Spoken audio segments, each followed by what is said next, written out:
Hello, আসসালামু আলাইকুম। আশা করি সবাই অনেক ভালো আছেন। আজকে আমরা কথা বলবো পোষা প্রাণীর খাবারের ব্যবসা আমরা কিভাবে শুরু করব। তো এইটা নিয়ে অনেকের কৌতূহল থাকে বা অনেক ধরনের প্রশ্ন থাকে যে আসলে আমরা পোষা প্রাণীর খাবার নিয়ে ব্যবসা করতে চাচ্ছি, এটা কিভাবে করলে আমাদের জন্য ভালো হবে। তো আজকে আমি সেটা নিয়ে বিস্তারিত কথা বলবো। তো পোষা প্রাণীর খাবারের ব্যবসা কিন্তু ২ ভাবেই করা যায়। অফলাইনেও করতে পারবো, অনলাইনেও করতে পারবো। আমরা বলতে পারি যে দোনো জায়গাতেই ভালো এটার বিক্রয় রয়েছে।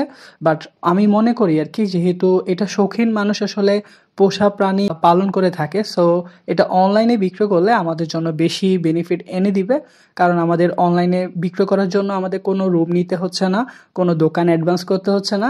এটার জন্য আমাদের ওইটা একটা প্লাস পয়েন্ট থাকবে। তাছাড়া যদি আমরা দোকান নিয়ে করতে চাই সেটাও আমরা করতে পারবো।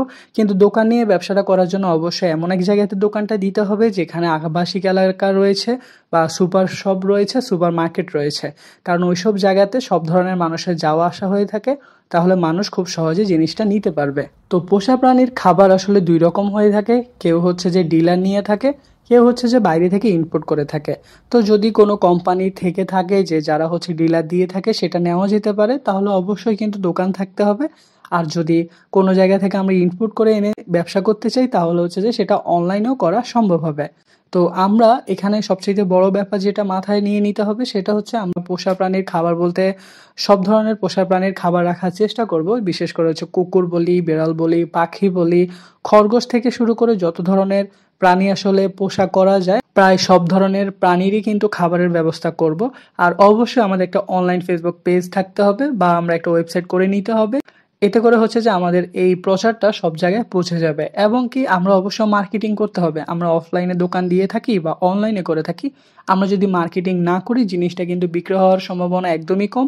আর এই ব্যবসার জন্য যদি আমি পুঁজি নিয়ে কথা বলি, কেমন পুঁজি লাগতে পারে? যদি ধরেন আপনি বাইরে থেকে ইম্পোর্ট করে থাকেন খাবারগুলো, তাহলে এটা হচ্ছে কিন্তু পোষা প্রাণীর খাবার আর এগুলোর কিন্তু অনেক দাম হয়ে থাকে। আমরা সাধারণত সবাই কম বেশি জানি। মোটামুটি ১ থেকে ১.৫ লাখ টাকা যদি আমরা ইনভেস্ট করি, যদি আমরা অফলাইনে দিয়ে থাকি মান্থলি ৩০ থেকে ৪০ হাজার টাকা ইনকাম করতে পারবো।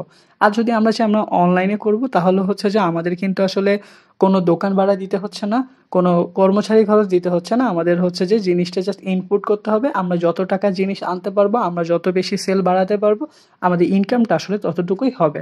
এখানে সবচাইতে বড় ব্যাপার এইটাই যে আসলে এই ব্যবসার মধ্যে কম্পিটিটর একদমই কম। এই ব্যবসা কিন্তু সবাই তেমন একটা শুরু করে নাই বা এই ব্যবসা নিয়ে তেমন একটা কেউ ভাবে নাই। সো এই ব্যবসা করলে কিন্তু অনেক শাইন করা যাবে এবং কি অনেক তাড়াতাড়ি গ্রো করা যাবে। এছাড়া হচ্ছে এই ব্যবসাটা কিন্তু আপনি এভরিথিং এর পাশাপাশি করতে পারবেন। অনেকে এটা পার্ট টাইম হিসেবেও নিয়ে থাকে। এছাড়া হচ্ছে পোষা প্রাণীর খাবারের পাশাপাশি পোষা প্রাণীর যে খেলনা রয়েছে বা বিভিন্ন ধরনের ব্যাগ রয়েছে, বিভিন্ন ধরনের বেড রয়েছে, এগুলোও কিন্তু চাইলে আসলে বিক্রয় করা যায়। যদি আপনারা অনলাইনে ওয়েবসাইট সুন্দরভাবে সাজাতে পারেন, এই ব্যবসাগুলো আপনাদের জন্য সহজ হবে। তো আশা করি ভিডিওটা আপনাদের অনেক উপকারে আসবে। সবাই আমাকে ভালোবাসা দিবেন। আসসালামু আলাইকুম।